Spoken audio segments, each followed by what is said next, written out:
The unique manuscript of Beowulf may be, and if possible should be, seen by the student in the British Museum.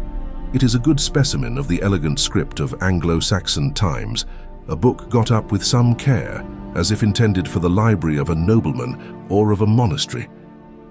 The story which the manuscript tells us may be summarized thus. Beowulf, a prince of the Geats, voyages to Heorot, the hall of Hrothgar, king of the Danes. There he destroys a monster Grendel, who for 12 years has haunted the hall by night, and slain all he found therein. When Grendel's mother in revenge makes an attack on the hall, Beowulf seeks her out, and kills her also in her home beneath the waters. He then returns to his land with honor and is rewarded by his king Hygelac. Ultimately, he himself becomes king of the Geats and 50 years later slays a dragon and is slain by it. The poem closes with an account of the funeral rites. Fantastic as these stories are, they are depicted against a background of what appears to be fact.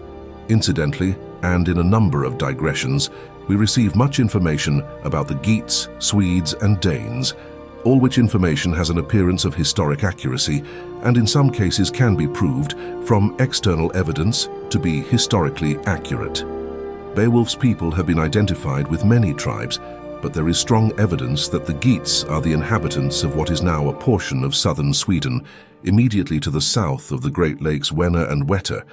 We know of one occasion only when the Geats came into violent contact with the world outside Scandinavia. Putting together the accounts which we receive from Gregory of Tours, we learn that a piratical raid was made upon the country of the Hetwer, who dwelt between the Lower Rhine and what is now the Zuider Zee, by a king whose name is spelt in a variety of ways, all of which readily admit of identification with that of the Hygelac of our poem. From the land of the Hetwer, this king carried much spoil to his ships, but, remaining on shore, he was overwhelmed and slain by the army which the Frankish king Theodoric had sent under his son to the rescue of these outlying provinces. The plunderer's fleet was routed and the booty restored to the country. Such is the story of the raid, so far as we can reconstruct it from monkish Latin sources. The precise date is not given, but it must have been between ID 512 and 520. Now this disastrous raid of Hygelac is referred to constantly in Beowulf, and the mention there of Hetwer, Franks, and the Merovingian king as the foes confirms an identification which would be satisfactory even without these additional data.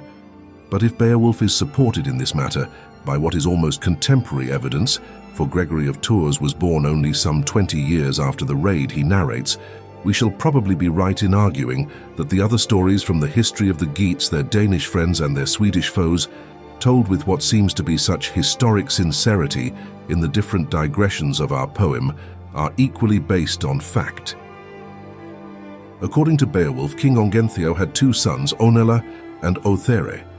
Onela became king of Sweden and is spoken of in terms of highest praise. Yet, to judge from the account given in Beowulf, the Geats had little reason to love him. He had followed up the defeat of Hygelac by dealing their nation a second deadly blow. For Onela's nephews had rebelled against him and had taken refuge at the court of the Geats, where Heardred was now reigning, supported by Beowulf.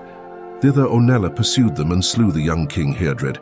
Eanmund also was slain, then or later, but Eadgils escaped. It is not clear from the poem what part Beowulf is supposed to have taken in this struggle, or why he failed to ward off disaster from his lord and his country. It is not even made clear whether or no he had to make formal submission to the hated Swede, but we are told that when Onela withdrew, he succeeded to the vacant throne.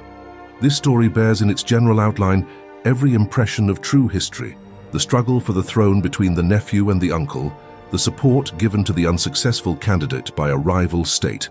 These are events which recur frequently in the wild history of the Germanic tribes during the Dark Ages, following inevitably from the looseness of the law of succession to the throne.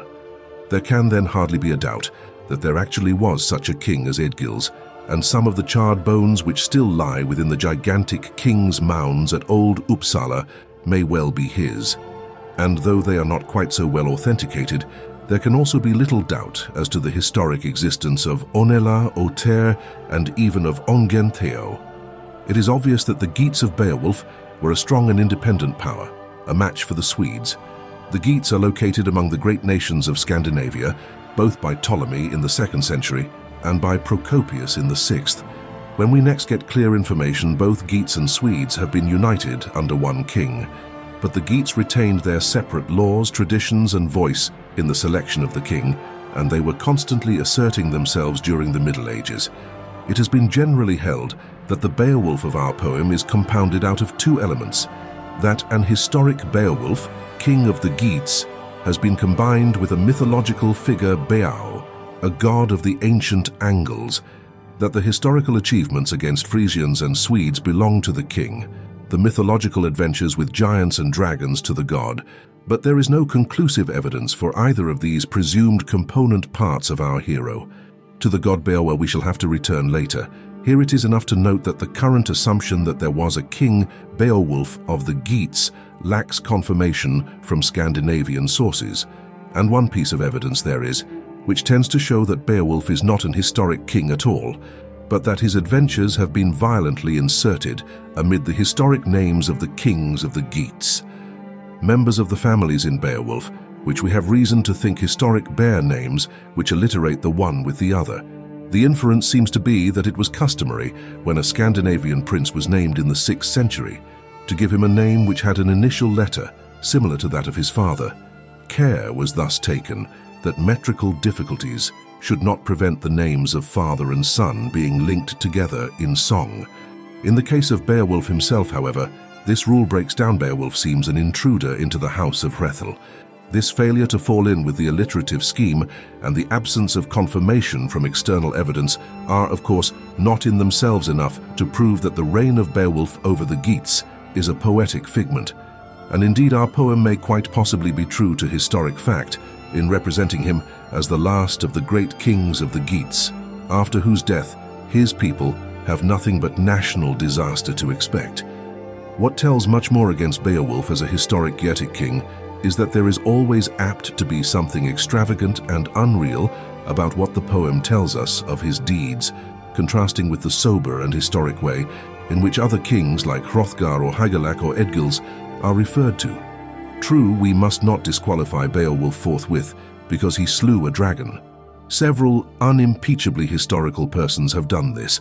So sober an authority as the Anglo-Saxon Chronicle assures us that fiery dragons were flying in Northumbria as late as 793 AD.